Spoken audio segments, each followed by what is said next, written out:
आज राधिका रोहन से झगड़ा करके मायके में आकर बैठ गई। रोहन बार बार फोन लगा रहा था, लेकिन राधिका फोन नहीं उठा रही थी। शादी के समय बहुत सीधी साधी सी दिखने वाली राधिका शादी के बाद बात बात पर तुनक जाती थी और मुंह फुलाकर बैठ जाती थी।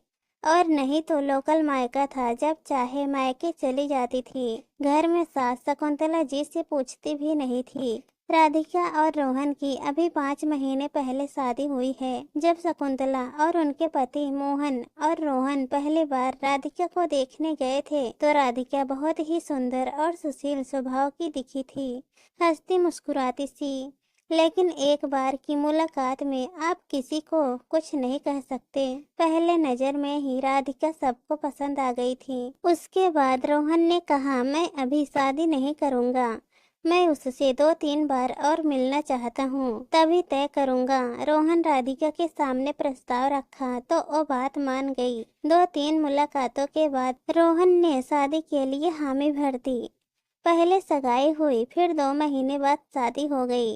शादी के 2 महीने तक तो सब ठीक था, लेकिन उसके बाद राधिका कोई न कोई डिमांड करने लगी। दरअसल राधिका एक साधारण परिवार से थी। 2 बहन और 1 भाई थे। पिताजी एक प्राइवेट में 50,000 की नौकरी करते थे। रहन सहन बिल्कुल साधारण था। 3 बच्चों की परवरिश, पढ़ाई लिखाई आज के समय में इतने कम तनख्वाह में मुश्किल होता है। बस उनका पुश्तैनी घर अपना था। राधिका ने भी किसी तरह जोड़ तोड़ करके छोटे से कॉलेज से बीए कर लिया था। राधिका के पापा तो ठीक थे, पर माँ की अक्खड़ थी। घर में राधिका की दादी रहती थी। राधिका देखने सुनने में अच्छी थी और शकुंतला मोहन की तरफ से दहेज वगैरह की कोई मांग नहीं थी, तो शादी के लिए राधिका को पसंद कर लिया। इधर रोहन इंजीनियर था। घर में नवीन जी का बिजनेस था, बहुत तो नहीं फिर भी अच्छा था। रोहन की एक बहन थी जो दिल्ली में नौकरी करती थी। राधिका शादी के बाद जब घर आई तो घर का रहन सहन देखकर उसे लगा घर में पैसा है, चाहे जो मांग लो। शादी के बाद एक दिन शकुंतला ने कहा, बेटा राधिका, हम समाज के बीच में रहते हैं, यहाँ जींस मत पहनना, बाकी जब रोहन के साथ कहीं जाओ तो पहन सकती हो। तो राधिका ने तपाक से जवाब दिया था, अपने घर में तो मैं पहनती हूँ, यहाँ मेरे कपड़े पहनने पर भी आजादी नहीं है क्या? शकुंतला जी हैरान रह गई। सीधी साधी सी दिखने वाली राधिका कैसे तड़ाक से जवाब दे दिया।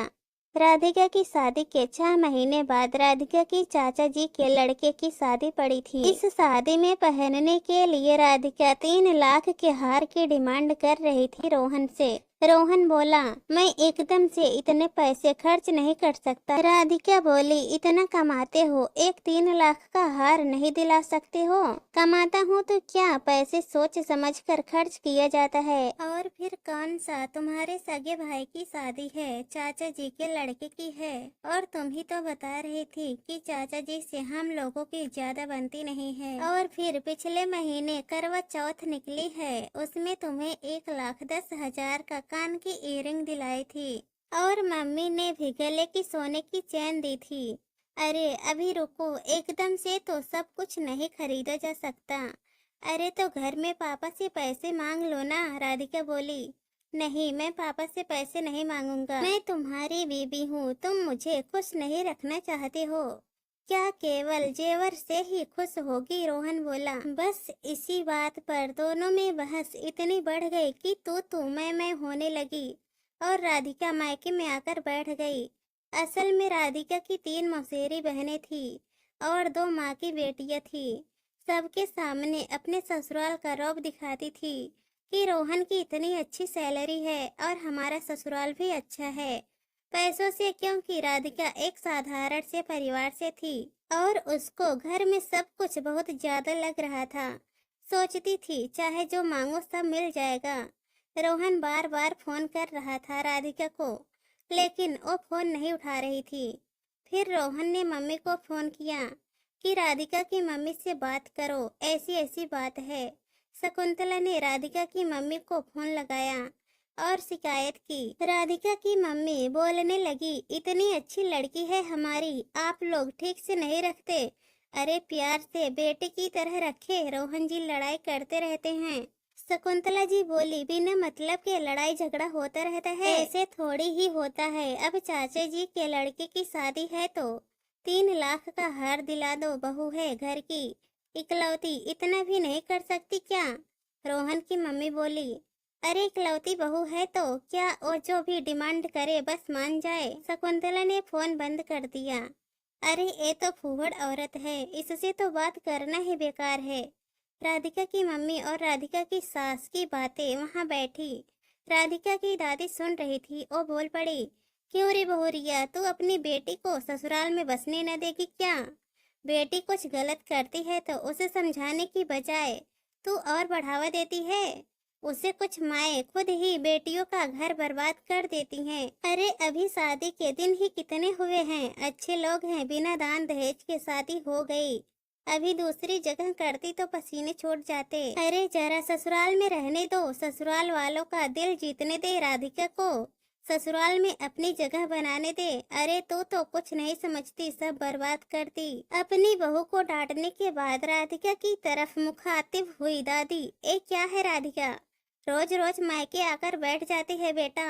अभी तेरी नई नई शादी हुई है, वहाँ रहेगी तभी तो ससुराल के लोगों को अच्छे से समझ पाएगी। ससुराल में इज्जत पाने के लिए, अपनी जगह बनाने के लिए खुद को प्रयास करना पड़ता है बेटा। सास भी तो माँ होती है, डांट दे तो कुछ नहीं, सास कुछ कह दे तो मुंह फुलाकर बैठ जाना, ऐसे थोड़ी ही होता है। हम लोगों ने तो अपनी सास ससुर की कितनी बातें सुनी है। तू क्या ससुराल छोड़कर क्या भाग जाती थी? क्या हुआ, अभी हार नहीं दिलवाया? तू उस घर की अकेली बहू है तो सब कुछ तेरा ही तो है बेटा। प्यार से बड़ों का आदर कर, और पति को भी समझने में वक्त लगेगा। अभी वक्त ही कितना हुआ है शादी को। देख मेरी बात मान और बात कर रोहन से। मैं देख रही थी बार बार फोन कर रहा था तुम्हें। नाराजगी दूर कर, इस तरह से रिश्तों में कड़वाहट न भर। सुन रही है कि नहीं मेरी बात राधिका? हाँ दादी सुन रही हूँ। तेरी माँ तो तुझे ससुराल में बसने ना देगी, उल्टी सीधी पट्टी पढ़ाती है। बेटी तू पढ़ी लिखी है, अपने दिमाग से काम ले, इस तरह अपना घर बर्बाद न कर। रिश्तों को संभाला जाता है, सहेजा जाता है, वक्त दिया जाता है, तभी रिश्ते मजबूत बनते हैं और अपनी जगह भी मजबूत होती है। ससुराल में ऐसे ही नहीं, एक अपरिचित परिवार अपना हो जाता। बेटा जा, बेटा जा, रोहन को फोन कर। दादी की बात मानकर राधिका ने रोहन को फोन लगाया। हेलो रोहन, सॉरी, चलो अच्छा बाद में कभी हार ले लेंगे। तुम कब आ रहे हो शादी में? मैं एक दिन पहले आ जाऊंगा। आज शादी में दोनों खूब हंसी खुशी से झूम रहे थे और मस्ती कर रहे थे। रोहन ने भी कोई पुरानी बात न छेड़कर शादी का आनंद लिया। इस कहानी पर आप लोगों की क्या राय है, कमेंट में जरूर बताना, और अगर कहानी पसंद आए तो चैनल को सब्सक्राइब कर देना।